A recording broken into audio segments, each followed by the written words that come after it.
Hello hi नमस्कार, मी अँकर कोमल आपल्या सगळ्यांचं नवीन एपिसोडमध्ये मनापासून स्वागत करते. बिग बॉस मराठी सीझनचा 5वा विजेता सूरज चव्हाण यानं नुकतंच एका मुलाखतीमध्ये मोठा खुलासा केला आणि त्याच्या या साधेपणावर वक्तव्य केलेलं आहे. आणि सूरज नेमका काय म्हणालाय हे आपण आता जाणून घेणार आहोत.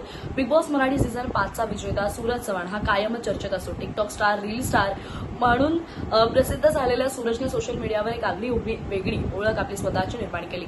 पण बिग बॉसच्या घरात प्रवेश केल्यानंतर महाराष्ट्राला त्याचे पूर्णपणे नवीन बाजू जी आहे ती समजली.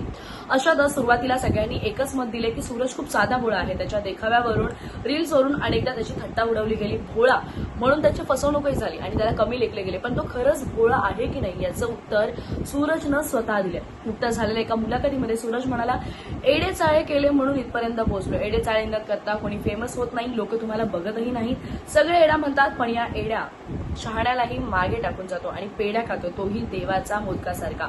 भोळा असण्याबाबत विचारले असता सूरजने स्पष्ट सांगितले की मी नाटक करत नाही. मी खरोखर भोळा आणि साधा सिंपल आहे. मी जमिनीवर राहतो म्हणूनच आज स्टार झालो आणि लोकांच्या काळजात बसलोय. खोटं कशाला बोलू. मला वाचायला लिहायला फारसं येत नाही, गोष्टी लक्षात राहत नाही.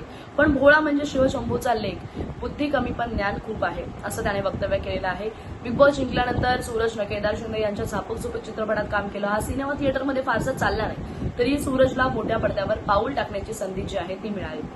सूरजच्या वैयक्तिक आयुष्याविषयी बोलायचं झालं तर डिसेंबर 2025 मध्ये सूरजने लग्न केलं. लग्नापूर्वी त्याने स्वतःचं नवीन घर बांधलं. त्याने आपल्या मामाची मुलगी संजना हिच्याशी विवाह केला. लग्नानंतर दोघांचे गोल्ड रील्स आणि व्हिडिओ जे आहेत तो सोशल मीडियावर दोघे जण शेअर करत असतात. साधा दिसणारा, भोळा वाटणारा सूरज चव्हाण खरं तर आपल्या एड्या चाळ्यानिश्चित यश मिळवणारा एक हुशार खेळाडू आहे, हे त्याचं त्याने स्वतः सिद्ध केलेलं आहे. अर्थात या सगळ्यांविषयी अगदी समोर येऊन स्पष्टपणे बोलायला सुद्धा एक मोठी हिंमत लागते. ती हिंमत सूरजने या मुलाखतीच्या दरम्यान दाखवलेली आहे. तर सूरज चव्हाण नक्कीच तुम्हाला कसा वाटतो? साधा भोळा असणारा हा सूरज तुम्हाला किती आवडतो? नक्की प्रतिक्रिया कळवा आणि अशाच अपडेट्ससाठी स्टे ट्यून्ड अँड कनेक्टेड.